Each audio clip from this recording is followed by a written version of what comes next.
Kamareddy declaration సభలో మా BC ముఖ్యమంత్రి అయిన సిద్దిరామయ్యని తీసుకొచ్చి మా బీసీలకు 42% రిజర్వేషన్లు కల్పిస్తూ చట్టబద్ధత కల్పించు మేము స్థానిక ఎలక్షన్లో 42 అవకాశం కల్పిస్తామని, అదేవిధంగా విద్యలో అవకాశాలు 42 కల్పిస్తామని చెప్పేసి, ఉద్యోగాల్లో 42 అవకాశాలు కల్పిస్తామని చెప్పేసి, అదేవిధంగా అనేక మా మీద మభ్యపెట్టి మా బీసీల ఓట్లు దండుకున్న ప్రయత్నం చేసింది కాంగ్రెస్ ప్రభుత్వం.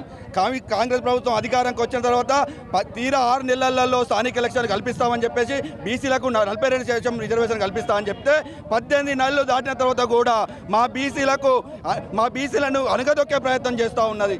ఇలా మీరు కులగణల పేరుతోటి అలాగే డెడికేట్ కమిటీ పేరుతోటి ఆ రోజు బిల్లు పెట్టి గవర్నర్కి పంపి అసెంబ్లీలో నుంచి పాస్ చేసి గవర్నర్కి పంపి గవర్నర్ నుంచి రాష్ట్రపతికి పంపారు. రాష్ట్రపతి దగ్గర బిల్లు ఉంటే మళ్ళీ తిరిగి వచ్చేసి మీరు ఆర్డినెన్స్ తీసుకొచ్చేసి బిల్లు పాస్ చేస్తామనడం సిగ్గుచేట అని చెప్పి తెలుసుకుంటాం. ఏ ఒక్కరు కూడా చిన్న కోర్టుకు పోతే అది కొట్టుడు పోతుంది. ప్రతి ఒక్కరు తెలుసు మా బీసీలను ఇంకా గతంలో లెక్క బీసీలను మోసం చేస్తా అంటే మేము ఒప్పుకోము.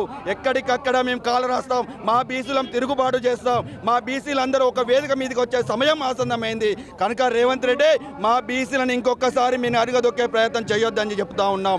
మీరు మా బీసీలకు అన్యాయం చేస్తే ప్రతి ఒక్క బిడ్డ పులి లెక్క తిరగబడి నీ చేరును గుంజే ప్రయత్నం చేస్తాం, నిన్ను నిర్వచించే ప్రయత్నం చేస్తామని చెప్పి చెప్తా ఉన్నాం. మా బీసీలం గత 60-70 సంవత్సరాలుగా అనగారిన కులాలం మేమందరం కలిసి ఉంటే మేమందరం మా మీద భుజాల మీద ఎక్కించుకుంటే మీరు ఆటలాడిరు ఇన్ని రోజులు.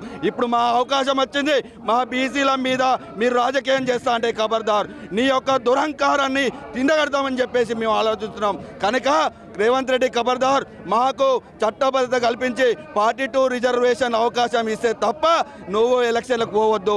నువ్వు అక్కడ ఉన్న రాష్ట్రపతి దగ్గర ఉన్న దాన్ని షెడ్యూల్ 9లో చేర్చిన తర్వాత చట్టబద్ధత వస్తుంది, మాకు అవకాశాలు వస్తాయి, అప్పుడు నీకు బ్రహ్మరథం పడతాం, లేకపోతే నిన్ను బొందలకు నొక్కి పాతాలను నొక్కి నొక్కుతామని చెప్పేసి తెలియజేస్తున్నాం. ఖబర్దార్, జై బీసీ.